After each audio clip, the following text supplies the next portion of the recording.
Андай адамдар дүйнөдө көп го, ал кара түстөгү баштыкчы эле. Ичинде долларлар бар болчу. Боорукер көрүнгөн бир жигитке кайрылдым. Эсиңиздердеби? Мен мурунку чыгарылышта жолдон 50 000 доллар таап алгам. Азыр ошол окуянын уландысын айтып берем. Алар мени дааратканадан кармап алышты. Мен аларга майда акчамды берип, ыйлагым келип турду. Алар мени желкеме уруп, эч кимге айтпашымды эскертишти.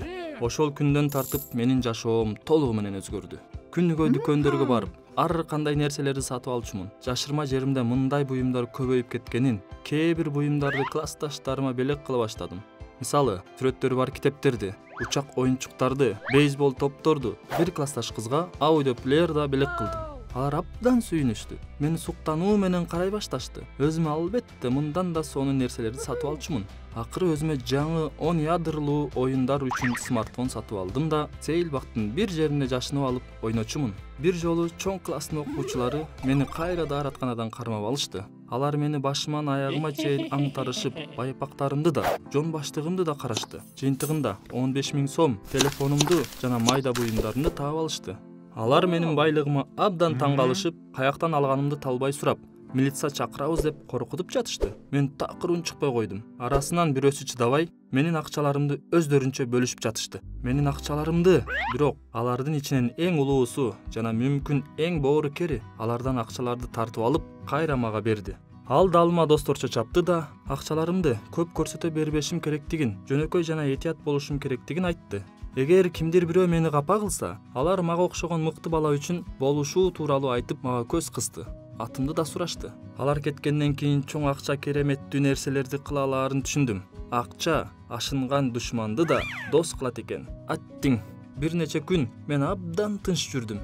Окуум да жайына келе баштады. Мени мектептин эң башкы жиндилери да урматтап баштады. Күнүгө мени менен учурашып, далыма чабышып, ал абалымды сурап турушту. Бардык мектеп, алардын ичинен менин тең туштарым таң калышчу. 50 Cent'тин сүрөтү бар жакшынакай бейсболкаларды берсемби, же электрондук саат белек кылсамбы? Же кое тур, алардын жакында сынактары болот да. Калем сабы менен күндөлүк белек кылайын. Үйүмө баратып, өзүмдүн жашырма жериме барып, ал жактан дагы 200 доллар алдым. Чамды кайра санап чыктым, дагы көп бар эле. Чамды кайра санап чыктым, дагы көп бар эле. 48 000 доллар. Акчаларыма бейпил түн каалап, үйүмө чуркап кеттим.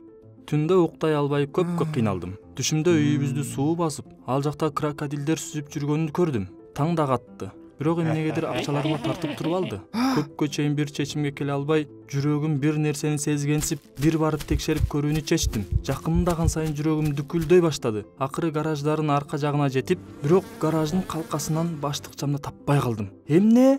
Бирөө мага муздак суу куюп жибергендей болуп, селдейип эле туруп калдым. Жашоомдо ушундай шок болгон эмесмин. Көңүлүм чөгүп, отуруп калдым. Канча убакыт өткөнүн билбей, үйгө кечинде кайттым. Толук бир жум ооруп жатып калдым. Апам жаныман чыккан жок. Акырында буулугуп 2 саат тынбай ыйладым. Эмне болуп жатканын такыр түшүнө албай атты. Доктурлар да мага диагноз кое алышкан жок. 10 күндөн кийин мектепке бара баштадым. Мектеп, сабактар, классташтарым, досторум акырындап менин жөнөкөй жашоомо кайтуума жардам беришти. Колдоочуларым болгон чоң класстын окуучулары өзгөчө көңүл буруп жардам берип атышты. Дайыма мага гамбургер, конфеттерди сатып берип, кээде жол киреге деп майда акча берип коюшчу.